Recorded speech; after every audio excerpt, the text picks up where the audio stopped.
Before you worry about rankings, traffic, or tools, there's a more uncomfortable question you need to ask. Is your SEO team even operating with the right mental models anymore? Search has already changed, but most of the SEO teams are still optimizing for a world that simply does not exist anymore. Users are not searching keywords, they're asking more specific questions to AI. They're getting answers without clicking, and the brands that are winning are not the ones being ranked first, but rather the ones being referenced by AI in the right context. So if your team is celebrating rankings, traffic, backlinks, while your brand never shows up in an AI answer, you're not falling behind, you're invisible. In this video, I'm going to show you 10 very clear signs that your SEO team is not ready for the AI search era, and what mental models you need them to change in order to adapt effectively.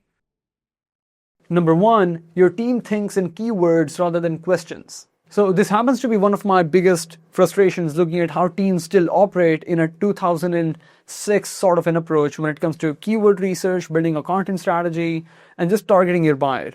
Basically what's happening is that they're looking at a particular space where your company or your client, let's say, any brand that you're working with operates. They're taking some of the seed keywords that they can think of with the least cognitive load, right? Without thinking deeply about the space, without having consumed any information.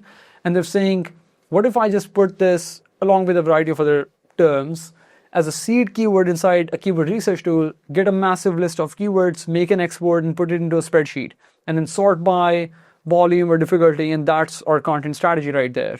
Now, there are a lot of things that are actually wrong with that model in itself, even if we talk about traditional search, right? Google's 10 blue links. And that's the kind of stuff that I talk a lot about on LinkedIn. But with this particular context, which is AI search, the reason why you have to reshift your mind from keywords to questions is because AI search can capture a ton of more nuance and specificity. So think about how someone would actually use Google versus ChatGPT. And you can actually see this as a reflection in your own behavior when you're making these searches. So imagine if you're looking for an email marketing software and you're inside Google, your brain just makes you search for a keyword like top email marketing software tools 2025, 2026 or whatever, right? Or maybe best email marketing software tools or whatever, right? Those kind of variations. Short tail, broad, solution aware kind of keywords, category keywords as we call them. On the other hand, when you think about how you search, and of course, which is also a reflection of the industry at large, inside LLMs like ChatGPT, Perplexity, Copilot, all of these different AI search models, it's more specific, it's long tail, it has many more factors in it which determine what information gets resurfaced in response. So as an example, again, if you're looking for an email marketing solution but you're searching on these AI search models, you would go with something like, hey, I am a director of marketing at this particular startup, we're Series D, we have this much revenue, I have this much budget to play with in my marketing department. This is exactly what my needs are. I need these features, X, Y, and Z integrations, the pricing and budget needs to be within these ranges, etc. Essentially, what you're getting to is more layers of specificity in your demand, whatever you're searching. What that means is, if someone is targeting keywords, anything that they can find inside Ahrefs, SEMrush, all of these keyword research tools, they're missing out on a ton of opportunity. Because of course, if I'm a buyer looking for these solutions inside an LLM and I have the capacity to be extremely specific, unless that content already exists, I'm not gonna get that content referenced, and my brand is not gonna be there to reference that content. Now, you might ask what exactly this leads to. In my opinion, this leads to a very broad bird's eye view sort of a strategy, which is extremely limiting. So imagine if I knew exactly what people were looking for when they search for things inside ChatGPT or other LLMs, I would go on and then create more nuanced, more permutations, more combinations of landing pages on my website. So it could be something like email marketing software for startups of Series A, something like that, right? And I might think about creating a library of pages, literally, for startup stages with email marketing software as a term associated with it. So it's like a division, as we've already done for use cases, for industries, for years in the past. Now we can also do it in a more specific layer by saying, hey, if you're a super early stage startup in the health tech category, this is exactly the solution that you should go with. While on the other hand, if you have demands for specific integrations, you create, again, content for that. That means, again, hey, if you need an email marketing solution that integrates with X, Y, and Z other platforms, we have that content already covered on the site, which means it's going to be referenced within AI search summaries. So whether you have a keyword-centric versus question-centric sort of a mindset when thinking of building this content strategy will dictate what content you create. So if you have a question-centric mindset, you'll be like, hey, users are questioning about specific integrations, which an email marketing software, let's say, offers. It's going to be a really good idea to have unique pages on our website for each of the integrations that we offer, right? Maybe users are asking for particular pricing ranges, so having a transparent pricing page is going to be a really, really good idea. Again, you can see yourself opening up into new territories, which general, typical keyword research sort of a mindset will simply never lead you to. Number two, your team is chasing traffic rather than influence. There has always been an obsession with traffic for marketers. And of course, it made sense because we were incentivized for driving traffic. When we drove traffic, the leadership was happy, we got more budget.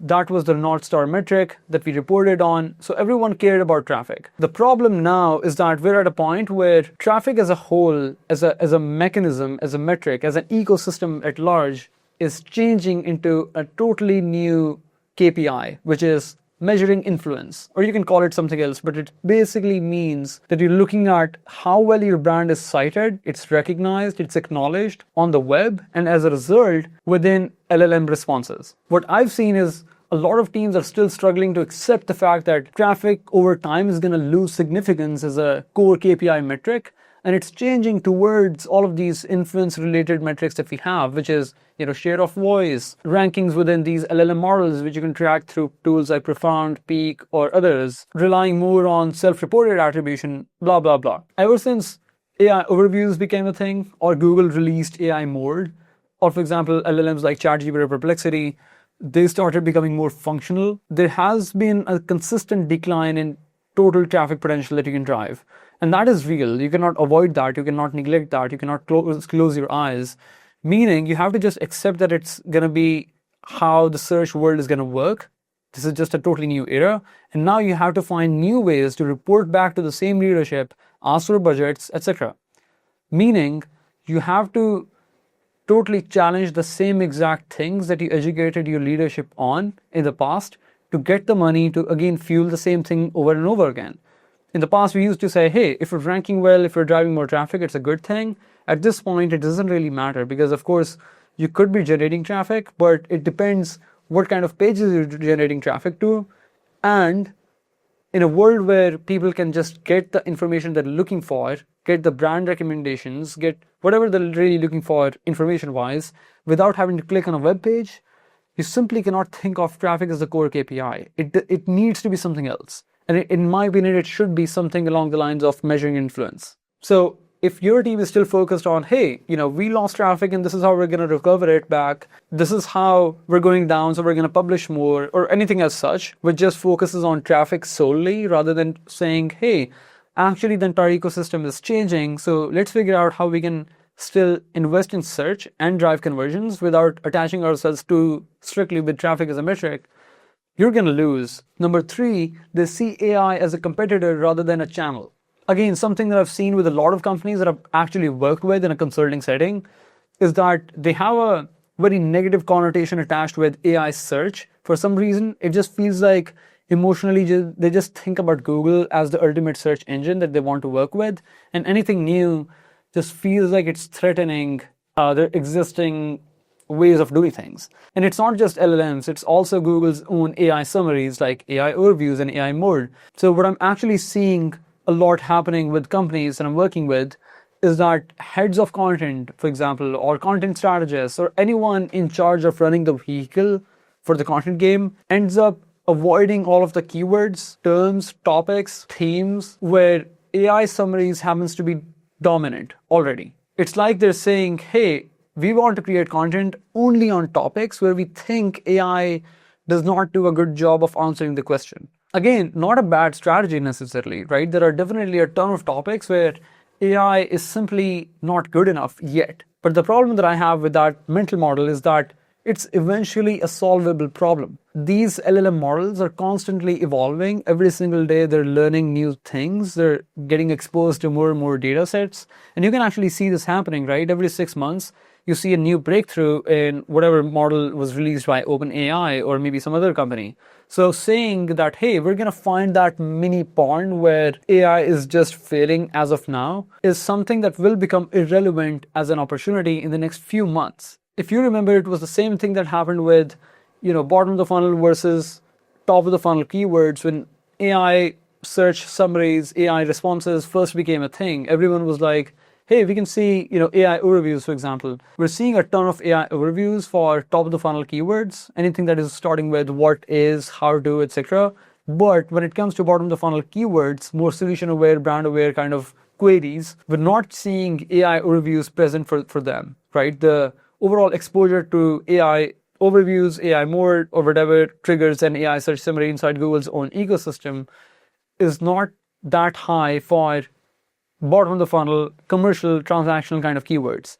But that eventually changed, right? In the last couple of months, we can actually see that portion, that pool of keywords also growing tremendously, which again means that eventually you're going to be in a place where everything can be answered by AI. So instead of thinking, hey, we have this 5-10% of opportunity to capture where AI search is currently failing, rather you should have a mindset of saying, hey, AI can do almost everything, and if it's not doing something today, it's going to do it in the next few years, in terms of answering questions, of course.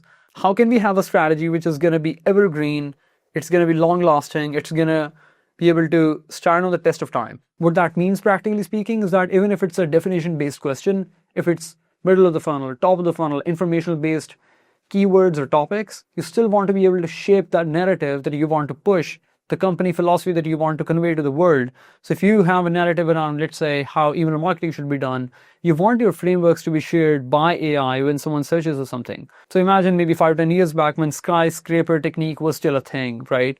And if someone was searching about how to make your page rank, and that technique still surfaced, right, back, let's imagine that we're living in a 2015 era and ChatGPT exists. Everyone seeing that that particular term was devised by Brian Dean is going to learn about him, learn about his company, and potentially buy something in the next couple of months whenever they have a need. So it's a long-term play. If you just pick the lanes where AI is currently not dominant, you're not going to be able to win in the long term. Of course, you should be able to cash in some money at this point, but it's definitely not an everlasting strategy. Number 4, they believe rankings are the North Star. Don't get me wrong, rankings are still relevant. I track them. I pay attention to where we're ranking for certain keywords, especially the commercial ones.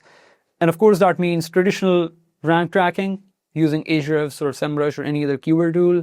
And then also this modern way of tracking where you're ranking, generally speaking, on average for AI search prompts using tools like Profound, Peak, or Scrunch, etc. My problem is that in the past 5-7 years back, rankings used to have significantly more weightage than they have today, right? Because AI search is just making rankings more and more probabilistic. In simple words, in the past you could search for something in Google about 10 times, and of course there would be some personalization based on, let's say, your search history, your location, all of that stuff. But generally speaking, we could still call it a deterministic ranking model. You search for something 10 times, you see the same thing. So when I say, hey, I'm actually ranking number 3 for this particular keyword, it used to be an absolute. You would see the same ranking if you check the same exact keyword in, let's say, your keyword research tool. That's not the case with AI search though. AI search happens to be far more probabilistic, which means that you search for the same exact prompt about 10 times, you're going to get a ton of variance. Variance in the brands that show up, how they're presented, with what context, with what messaging, with what features highlighted, etc., and also where they rank, etc. Now, where does this exactly become a problem? When SEOs have the traditional keyword rank tracking sort of a mindset, then they're trying to apply it to modern AI search, probabilistic in nature sort of ranking mechanism. So they're saying, hey, I'm seeing this visibility score of 70%, but it's not absolute, right? I search for the same thing and my brand does not show up, although this particular rank tracking tool like Profound is telling me that I'm showing up. What does this even mean? Now, in my opinion, what that means is that you're not going to get the same output in AI responses, which means the weightage for rankings drop. They become a strategic directional signal rather than a core KPI. So in the past, we used to say, hey, rankings itself is a leading indicator for how well we're doing. But now they're just becoming more and more directional because, of course, it's not absolute. You could be ranking, you might not be ranking, you would be ranking for folks who are not extremely specific. Maybe in other instances, when someone actually mentioned that they need X, Y, and Z integration, when they're looking for a solution, that's when your brand gets surfaced. So you being able to say that, hey, on average, when someone searches for this prompt 100 times, we show about 80%, 40%, whatever the number is. That's still a metric, still useful, just not with the same weightage as you had in the past. The frustrating part for me is seeing a lot of SEO reports starting with keyword rank tracking and just sharing ranking improvements. And at this point, they're replicating the same exact thing with AI search. They'll say something like, hey, what's most important is how well you're ranking or showing up inside AI search rather than how many deals were actually influenced.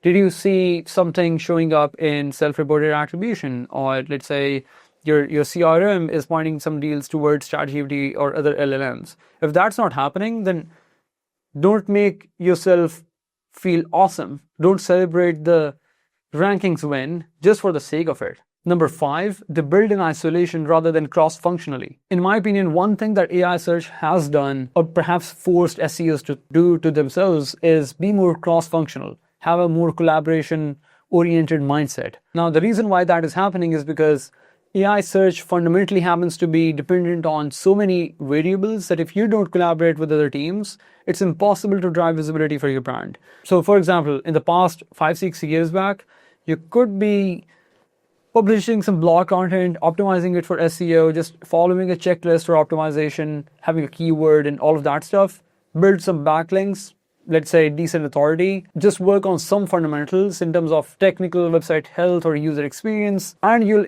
be able to rank and drive search traffic and conversions. With AI search, you need so many signals which are not directly in your control or in your lane that without working with other teams, it's impossible to win. I'll give you an example. So if you're working on driving more visibility for your company. Let's say you have a SEO agency, right? And you offer a pool of different services and you want to grow your pool of clients requesting technical SEO service because that's where you see majority of the opportunity. Maybe it's an underutilized area for your team. So you have extra capacity and you want to sell it.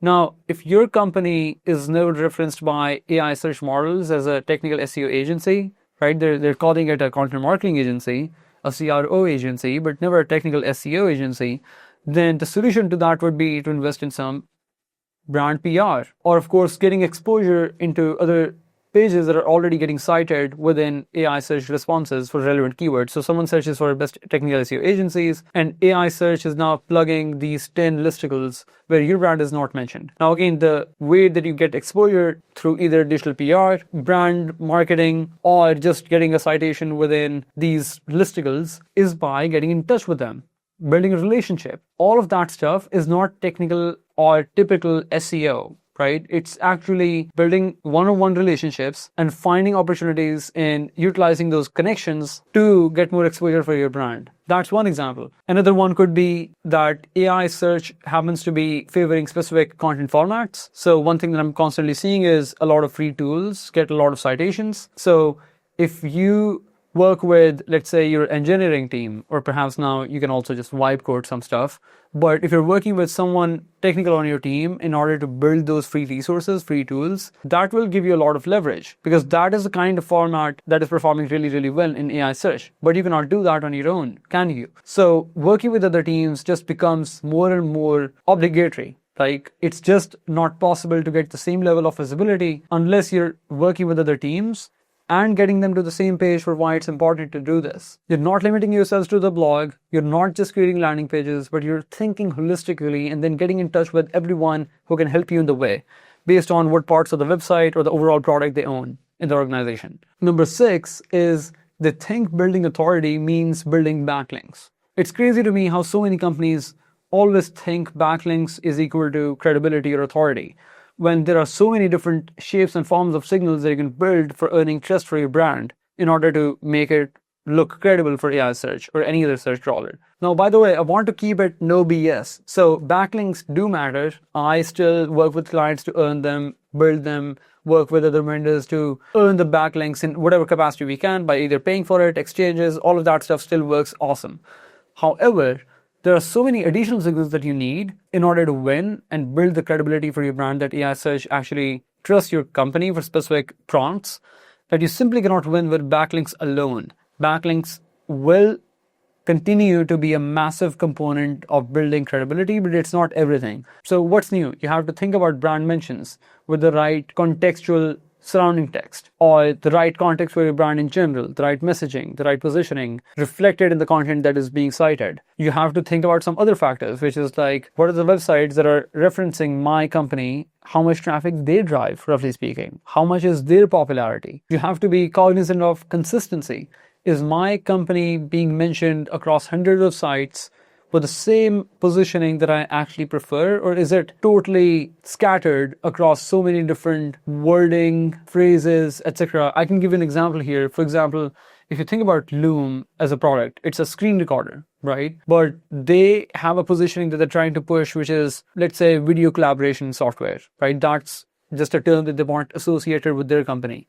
Now, if the entire web is talking about Loom as a screen recorder, and they prefer themselves to be called a video collaboration software, they're not going to get citations when someone searches for what are the best video collaboration software tools. Why? Because the entire web is talking about them as a screen recorder rather than that complicated term that they've devised. Now, they could be getting a ton of backlinks, but knowing that AI search simply does not rely on that traditional PageRank algorithm, which had this backlinks chain that you would build and be cognizant of when you're building your backlinks outreach campaign or working with other folks in the industry to earn those backlinks. Acknowledging that that's a foundational technical difference in how AI search values and measures credibility is extremely important, because now you could say, hey, we didn't get a backlink from that particular press release that we did. However, we got a really accurate representation of our brand inside a company which is well known, a very well-known magazine, let's say, or whatever, and it said Loom and video collaboration software in the same sentence, so we're getting the positioning reflected in the way that we prefer,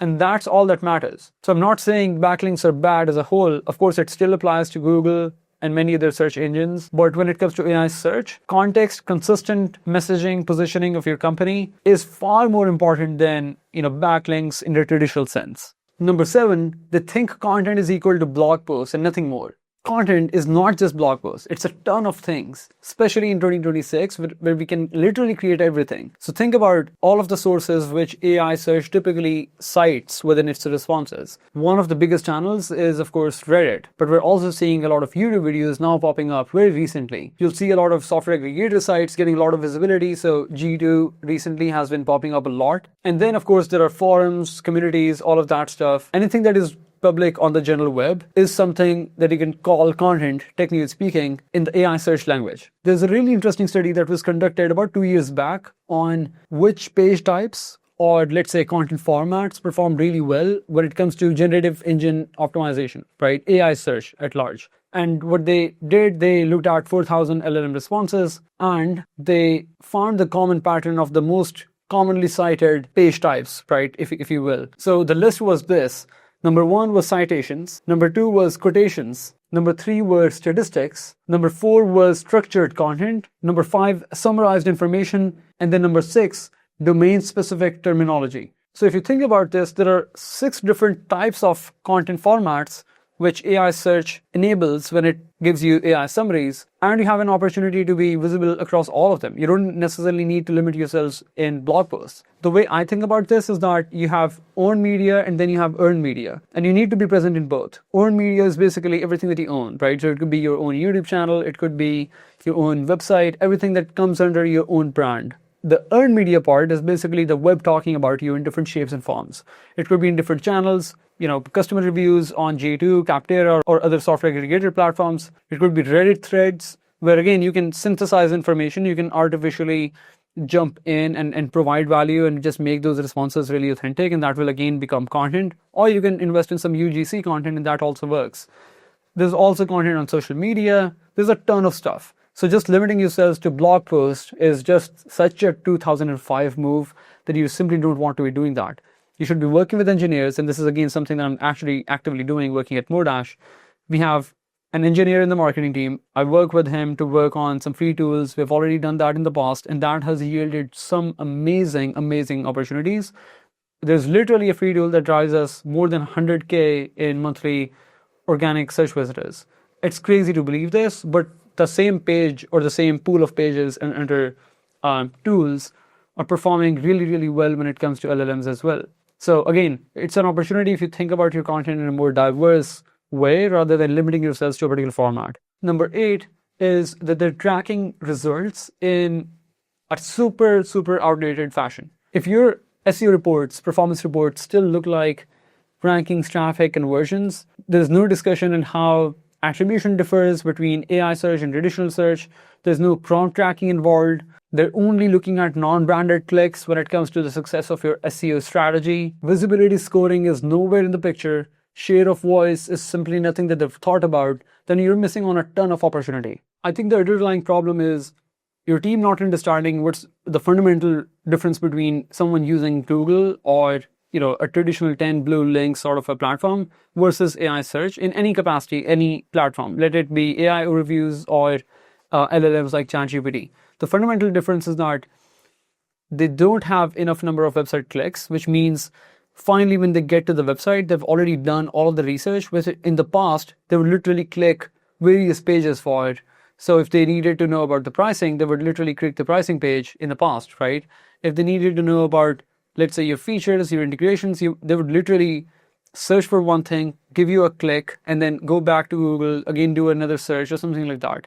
Now they can do everything and way beyond that stuff, all inside a user interface which is chat oriented. They can literally compare you with your competitors. They can talk about your features, integrations, your pricing, all without ever leaving the website. So if they finally leave the website of the platform, right? If they finally get outside of the LLM interface, the chat interface, and they actually visit your site, it's when they've already collected all of that information and they're now ready to make a purchase. And that is exactly why we see such a difference in the conversion rates coming from organic search in the traditional way, from Google, let's say, or this AI search traffic in the form of referral sessions. What that means is that now you can think about what are the different KPIs that I need to blend together or replace or add more stuff to in order to make them more contextual and more adaptable to AI search. I'll give you one example. So in the past, we would think about non-branded and branded clicks as two different things. We would look at impressions and, clicks in that brand versus non-brand division. At this point, I'm not necessarily much interested in that, simply because it's pretty hard to say when someone searched for, let's say, MailChimp, did they discover the brand through ChatGPT? Pretty hard to say, right? Maybe 3 weeks in the past, they were literally searching with the prompt, best email marketing tools. And then MailChimp was one of the companies, and they also had many other various touch points in that 3 weeks period. And then finally, they searched on Google, MailChimp, converted right on the homepage. And then the CRM says that it's getting attributed to the organic search, right? Google. The discovery happened within ChatGPT, within LLMs. But finally, the demand was captured by organic search, because still people have this adoption thing where they just search for the brand name inside Google and they get to the website. So they use the search engine for getting to the site, which they already know about, rather than actually finding information for it. Again, that just means that when you report back on non-branded and branded as two different pillars in your reporting, it doesn't really make sense. It should be all just blended together to say, hey, this channel is performing this much. We're going to think about leading and lagging indicators. We're going to think about directional and absolute metrics, but it's all branded now. Number 9, your team assumes that more content solves everything. So what has happened in the past couple of months, the last 1 or 2 years, is that almost everyone has seen a dip in traffic. Organic search traffic is going down, CTRs are plummeting, impressions are up, clicks are down. What that triggers as a response in many SEOs' mind is that I just need to do more. I need to publish more pages. We need to do programmatic SEO. We should expand into international translations. It's just more and more, rather than thinking about what needs to change for us to still win within this new model. Fundamentally, again, I think what they have to realize is that this traffic is not coming back. You cannot recover from this. You cannot do more and still sustain your traffic. You're just deceiving yourself, to be honest. So for example, if you had a declining traffic chart inside Search Console, right? Your traffic is going down, you know about it, your CTR is plummeting, but you were able to still maintain the same clicks level, same, let's say, impressions level, whatever, right? Same traffic level by just publishing twice the amount of content. It simply means traffic is a vanity metric. You're not thinking about how many conversions we drove from this, how much is the total commercial value. As the traffic went down, did conversions really take a hit?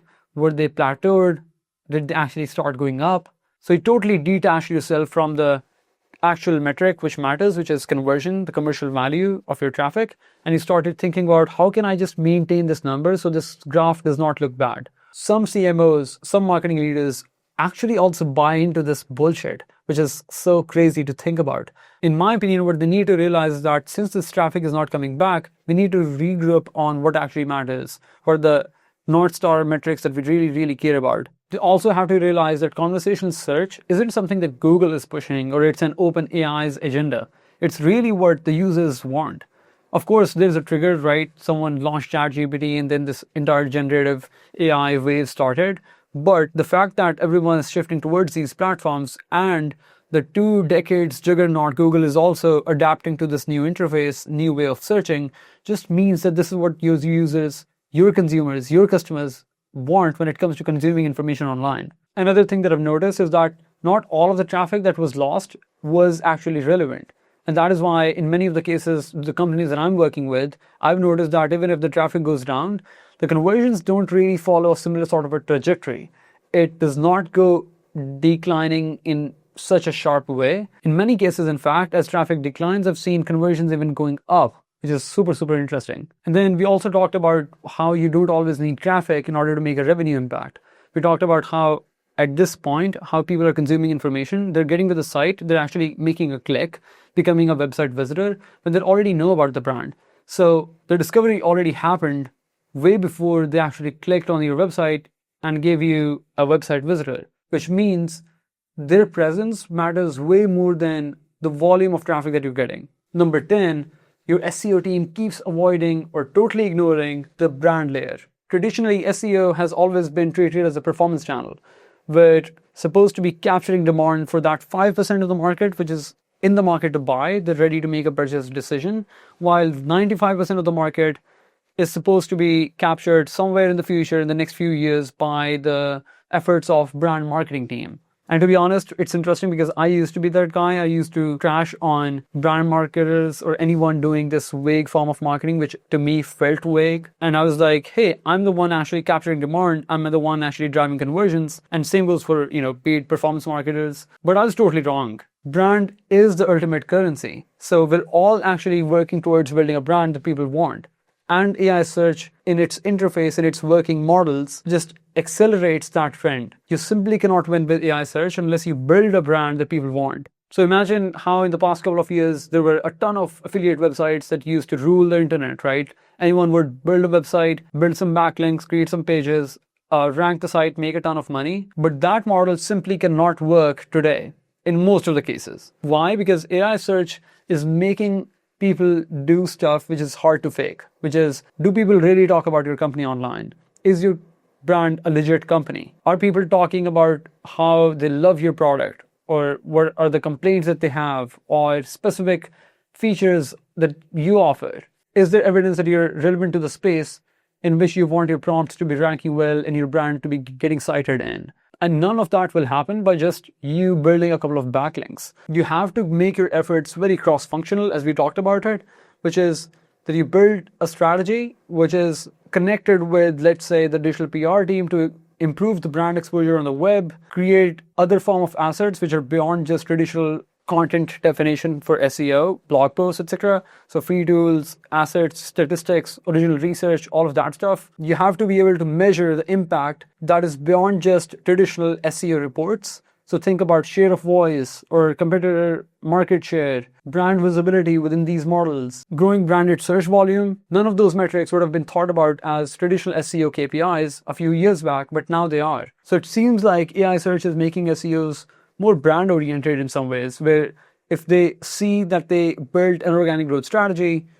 6 months of execution drove more brand volume, search volume, more demand for the brand, more people started looking for the brand directly in Google or in other places, that's a good sign because that will directly correlate with AI search also replicating the same thing in its responses, in its citations. So sure, do all of your growth hacky ways, turn on your SEO brain, optimize pages, build links, build brand mentions, all of that stuff. Do tactics, actually make execution really, really smooth. But at the same time, zoom out and say, am I building a brand that people would want? Is this contributing to the strength of the brand as a whole? And in 6 months, is my brand going to be more in demand than it was in the past based on the actions that I'm taking? If there's one thing that you can take away from this video, is that AI search is not killing SEO. It's just making it grow up. But if you don't grow up as a company, as a team, you will die. The teams that struggle aren't the ones with bad tactics. They're the ones with outdated, irrelevant mental models. The teams that will win in this coming era, in my opinion, are going to be the folks who stop thinking of SEO as a channel and start treating it as a visibility system. A system that spans across brand, product, community, and all forms of distribution.